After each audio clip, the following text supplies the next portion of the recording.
గాక, అప్పు బాధను విడిచిపెట్టి వెళ్ళిపోవును గాక, అప్పు రోగులు విడిచిపెట్టి వెళ్ళిపోవును గాక, శోధనలు విడిచిపెట్టి వెళ్ళిపోవును గాక. యేసయ్యా యేసయ్యా యేసయ్యా యేసయ్యా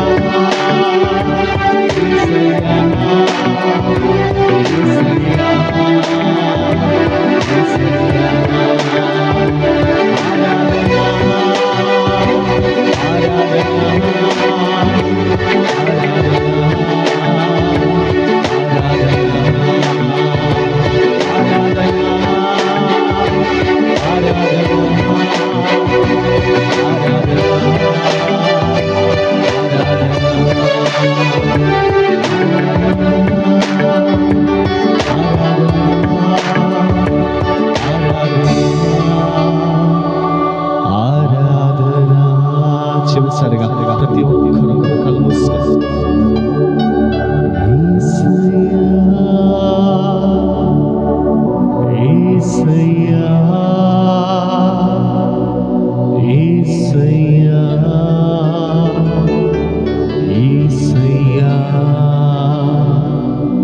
బలపరచు దృఢపరచు యేసయ్యా యేసయ్యా. అంధకారంలో మేమున్నామయ్యా, విడుదల నా యేసయ్యా. అంధకారంలో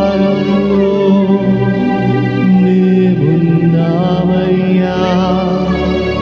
విడిపించు యేసయ్యా. ఆరాధన ఆరాధన ఆరాధన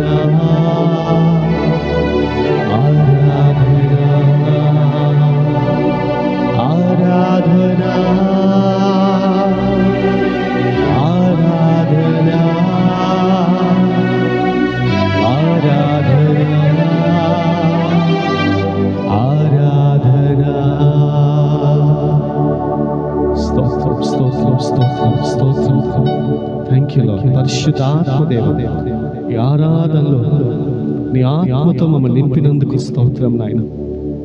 ఇక్కడున్న వారందరిపై నీ వెలుగును పంపించావు నా తండ్రి, అందుని బట్టి నీకు స్తోత్రం నాయన.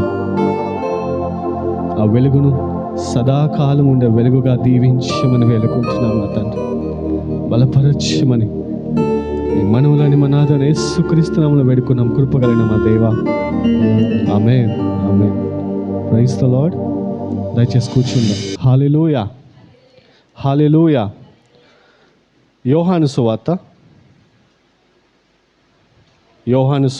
9వ అధ్యాయం.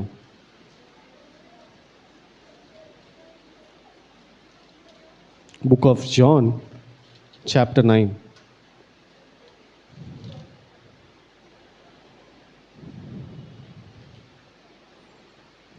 Praise the lord. హల్లెలూయా.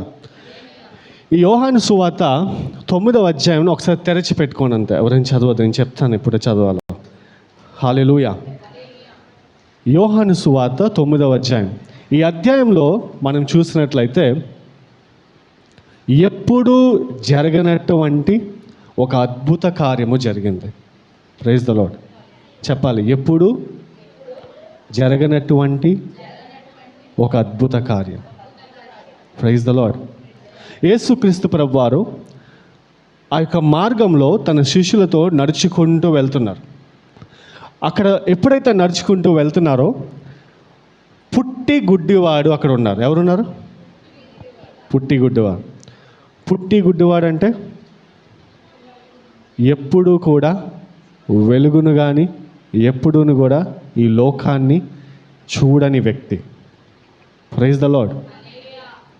తనకు తానుగా తను ఎలాగుంటాడో కూడా తెలియని వ్యక్తి. Praise the lord. మాటలు తప్ప ఎవరిని ఎప్పుడు చూడలేదు. జాగ్రత్తగా మాట ఆలకించండి. మాటలు తప్ప ఎవరిని చూడలేదు. Praise the lord. యేసుక్రీస్తు ప్రభువారు ఆ మార్గం గుండా వెళ్తున్నప్పుడు ఆయన చూచి అక్కడ ఆగిపోయారు. అర్థమవుతుందా? ఆ పుట్టిగుడ్డువాన్ని చూచి ఆగిపోయాడు. ఎప్పుడైతే ఆయన ఆగిపోయాడో ఆయన శిష్యులు వచ్చి ఆయన అడుగుతున్నాడు, అయ్యా ఈయన ఏ పాపం చేశాడు? ఈయన పాపం చేశాడా లేదా వీళ్ళ తల్లిదండ్రులు పాపం చేశాడా? ఎవరు పాపము చేస్తే ఈ వ్యక్తి ఈ శ్రమను అనుభవిస్తున్నాడు? Praise the lord. ఎవరు పాపం చేస్తే ఈ శ్రమను చాలాసార్లు మనం అడుగుతాం కదండి, ప్రభువా ఏం పాపం చేశానయ్యా నాకు ఈ శ్రమ? ఏం పాపం చేశాడయ్యా ఆ వ్యక్తి? అలా వేరొకరిని చూసి కూడా అనుకుంటాం. అవునా కాదా? ఈ శిష్యులు కూడా అలాగే అనుకున్నారు.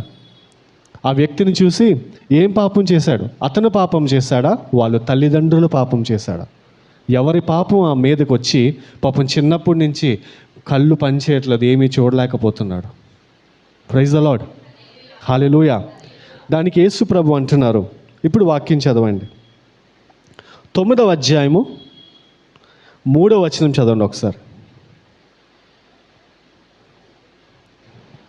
యేసు వీడైనను విని కన్నవారైనను పాపము చేయలేదు, కానీ దేవుని క్రియలు వీని యందు ప్రత్యక్షపరచబడుటకే వీడు గుడ్డివాడుగా పుట్టెను. Praise the lord. Hallelujah. Hallelujah. Hallelujah. Hallelujah. Hallelujah. శ్రమ ప్రతిసారి నువ్వు తప్పు చేసావు కాబట్టి రాదు.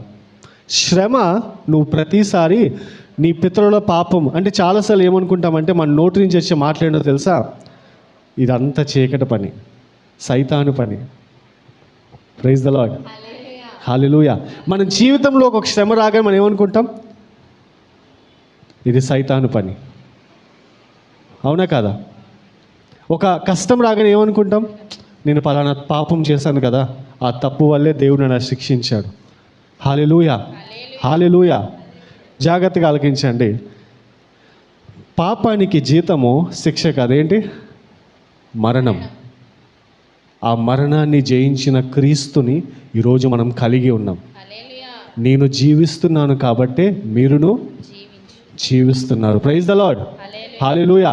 ఈరోజు యేసు ప్రభువుని నమ్ముకున్న మనందరిపై శ్రమ కన్నా అతి పెద్ద ఘోరమైనది మరణం. ఆ మరణమే మనల్ని తప్పింపబడింది.